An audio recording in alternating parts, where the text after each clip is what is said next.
নেপালে অবস্থিত বিশ্বের তৃতীয় উচ্চতম পর্বতশৃঙ্গের নাম।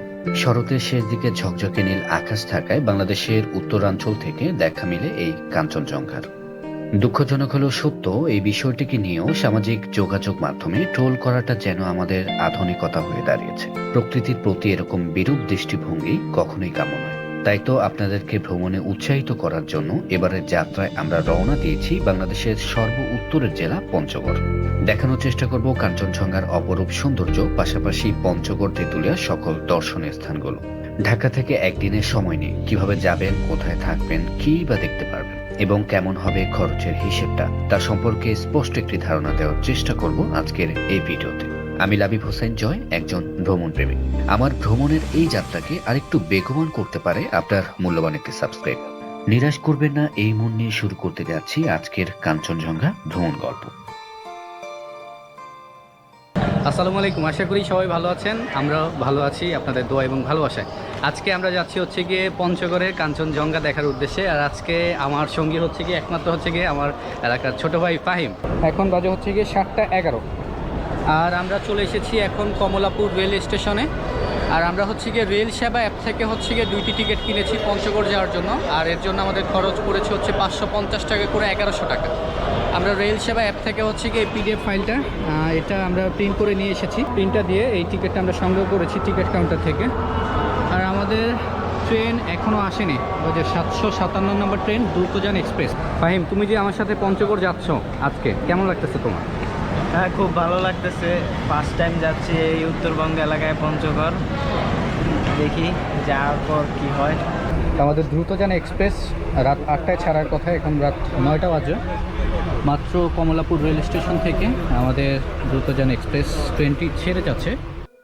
ঢাকা থেকে পঞ্চগড়ের দূরত্ব প্রায় 412 কিলোমিটার। ট্রেনে যেতে চাইলে ঢাকার কমলাপুর রেল স্টেশন থেকে পঞ্চগড় এক্সপ্রেস একতা বা দ্রুতযান এক্সপ্রেসে করে সরাসরি পঞ্চগড় নামতে পারবেন। যাত্রাপথে সময় লাগবে 8 থেকে 10 ঘন্টার মতো। ভাড়া পড়বে শোভন চেয়ার জনপ্রতি 550 টাকা, এসি চেয়ার 1053 টাকা এবং ফার্স্ট ক্লাস বার ভাড়া পড়বে 2000 টাকার মতো। যাত্রাপথে অবশ্যই নিজের মোবাইল এবং মানিব্যাগ সাবধান রাখবেন, কারণ প্রতিটি স্টেশনে ট্রেন থেকে চুরি ছিনতাই এখানকার নিত্যদিনের ঘটনা। এছাড়াও চাইলে ঢাকা থেকে সরাসরি বাস যোগে পঞ্চগড় যেতে পারবেন। সেক্ষেত্রে নন এসি বাসের ভাড়া পড়বে 500 থেকে 650 টাকার মতো। বাংলাদেশের উত্তরাঞ্চলে জেলাগুলোতে ঠান্ডার প্রকোপ সবচেয়ে বেশি থাকে, তাই এই সময়টায় যেতে চাইলে অবশ্যই শীতের কাপড় চোপড় নিয়ে যাবেন। অনেকদিন পরে এরকম ভোরের সূর্যোদয় দেখে সত্যি মুগ্ধ হয়েছিলাম। আরো মুগ্ধ হয়েছিলাম তখন যখন ট্রেন থেকেই দেখা মিলছিল স্পষ্ট কাঞ্চনজঙ্ঘার অপরূপ সৌন্দর্য।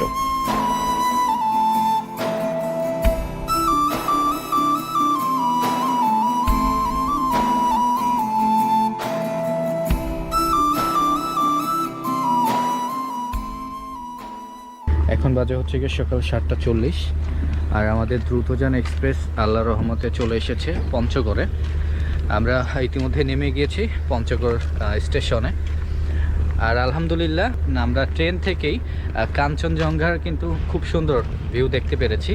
আমি জানি না ক্যামেরাতে ঠিক কতটুকু এসেছে। যদি স্পটগুলো ঘুরেন, সবগুলো জায়গায় ঘুরেন, আপনার 1400 টাকার মধ্যে ক্লিয়ার হয়ে যাবে।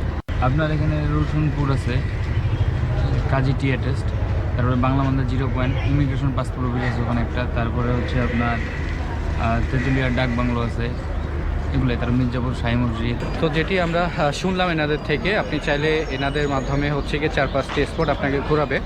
আর এর জন্য হচ্ছে গিয়ে আপনাকে 1200 থেকে 1400 টাকার মতো খরচ করতে হবে।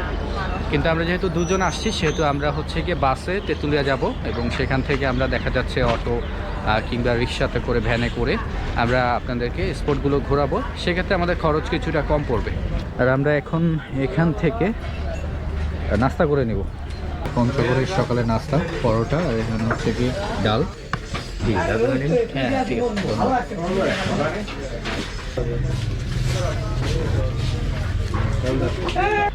আমরা মাত্র নাস্তা করে বের হলাম। আর আমরা হচ্ছে গিয়ে সর্বপ্রথম হচ্ছে গিয়ে যাব হচ্ছে গিয়ে মির্জাপুরে ওখানে একটা মসজিদ আছে। মির্জাপুর কি এদিকে না এদিকে? এদিকে না? আচ্ছা, মির্জাপুর কত? মির্জাপুর 20 টাকা। 20 টাকা করে? হ্যাঁ, বাসের ভাড়া 20 টাকা। আমি শাহী মসজিদ পর্যন্ত আগায় দিব, 50 টাকা নিব। 50 টাকা। বন্ধুরা, আমরা রওনা দিয়েছি পঞ্চগড় স্টেশন রোড থেকে মির্জাপুর শাহী জামে মসজিদের উদ্দেশ্যে। দূরত্ব 13 কিলোমিটার, অটো ভাড়া পড়ল মাত্র 50 টাকা। রাস্তার দুপাশের সৌন্দর্য উপভোগ করতে গিয়ে হঠাৎ চোখে পড়ল এ দেখি সাক্ষাৎ কাঞ্চনজঙ্ঘা।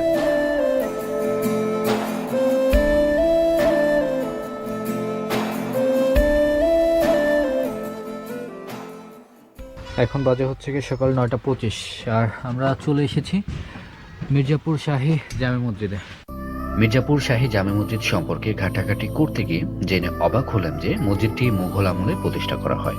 মসজিদের শিলালিপি ঘেঁটে প্রত্নতত্ত্ববিদরা ধারণা করেন মির্জাপুর শাহী জামে মসজিদটি 1556 খ্রিস্টাব্দে নির্মাণ করা হয়েছে। তবে মসজিদটি কে নির্মাণ করেছেন এ নিয়ে ঐতিহাসিক মতপার্থক্য রয়েছে। অতীতে একটি ভূমিকম্পে মসজিদের কিছু অংশ ভেঙে যায় এবং ইরান থেকে মসজিদ সংস্কারের জন্য লোক নিয়ে আসা হয়। মসজিদ প্রাঙ্গণ ঘুরে এর পাশেই ইমামবাড়া হোসেনি দালান নামের এই প্রাচীন স্থাপনাটিতে গিয়েছিলাম। মির্জাপুর শাহী জামে মসজিদ এবং ইমামবাড়া ঘুরে আমরা সিদ্ধান্ত নেই তেঁতুলিয়ার উদ্দেশ্যে যাত্রা শুরু করব। এর জন্য আবারও 50 টাকা অটো ভাড়া করে আমরা পঞ্চগড় বাস স্ট্যান্ডের দিকে রওনা দিলাম।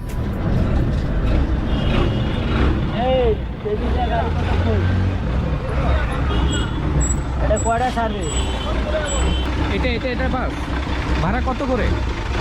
55 টাকা ভাড়া, একজন 50 করে নিবে। বন্ধুরা, আমরা রওনা দিলাম পঞ্চগড় থেকে তেঁতুলিয়ার উদ্দেশ্যে। দূরত্ব প্রায় 40 কিলোমিটার, ভাড়া পড়েছে জনপ্রতি 50 টাকা করে এবং পৌঁছাতে সময় লাগবে 1 ঘন্টার মতো।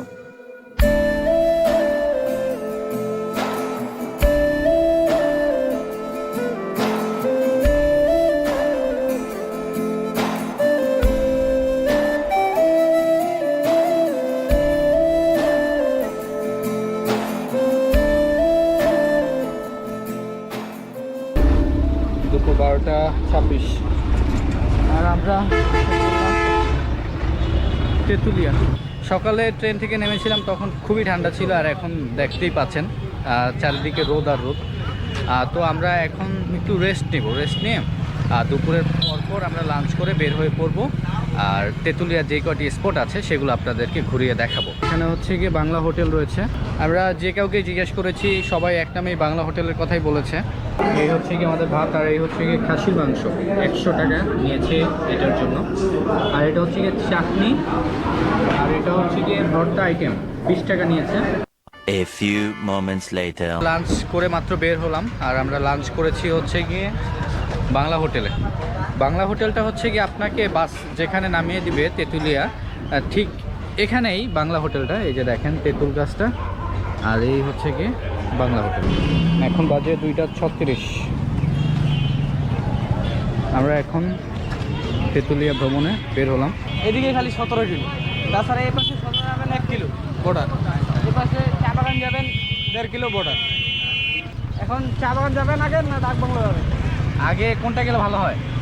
চা বাগান এদিকটা দেখে ডাক বাংলো যান। দেখতে পাচ্ছেন এই যে আখ, আর এই পাশে হচ্ছে কি আপনার চা বাগান, এই পাশেও চা বাগান। এই সামনে বাগানটা চা বাগানটা ইন্ডিয়া, ওই যে ইন্ডিয়া, ওই যে তার কাটা গাড়ে ওই যে গাছ টাছ কাটে নিয়ে আসে। ও আবার রাত্রেবেলা গরু নিয়ে আসে তার গরু। কাটাকাটি, এই জন্য বাঙালিকে দেখতে পায় না।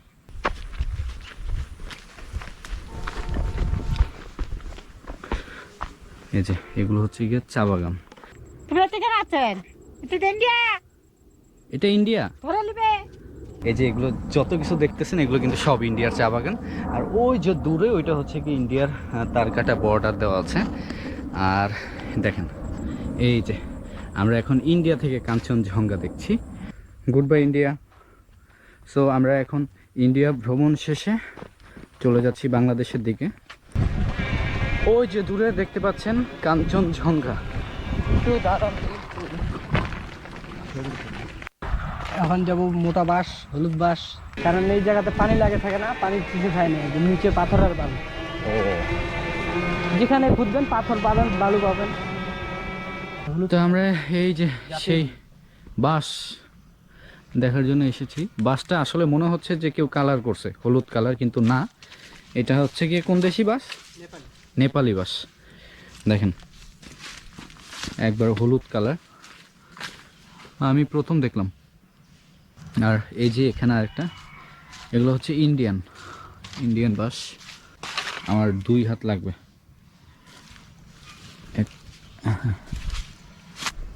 বাঁশ, এটা তো এটা নারিকেল গাছের মতো হয়ে গেছে।